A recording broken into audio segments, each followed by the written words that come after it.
Hello, traders. FX Pip Collector here. Today is Monday, April 14th, and this is my analysis for the pound yen. If you haven't done so yet, definitely do check out my free Discord group, which is linked out here in the corner at the end of the video, and take a look at my website, fxpipcollector.com. So anyways, we did have a pretty nice impulsive move up on the pound yen. We have what looks like five waves down right here, which is why I think this is likely an A or maybe even a 1. And I think this move up could be a wave B or maybe even a wave 2. We have to keep in mind that the very high time frames are definitely still in a downtrend.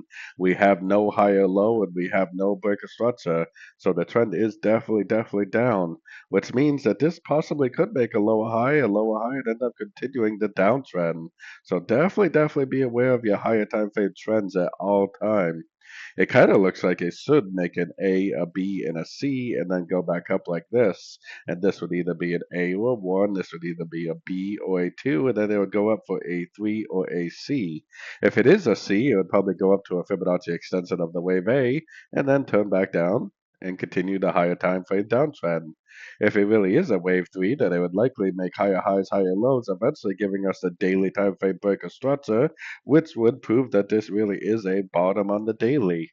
But definitely don't assume that this is a bottom. I mean, it could easily just keep on drifting down from here, or it could make a proper ABC correction, break structure to the downside, and keep on drifting down from there. So definitely keep in mind your higher time frame moves, higher time frame momentum as always. So anyways, don't forget to like and subscribe, and as always, thank you for watching and happy trading.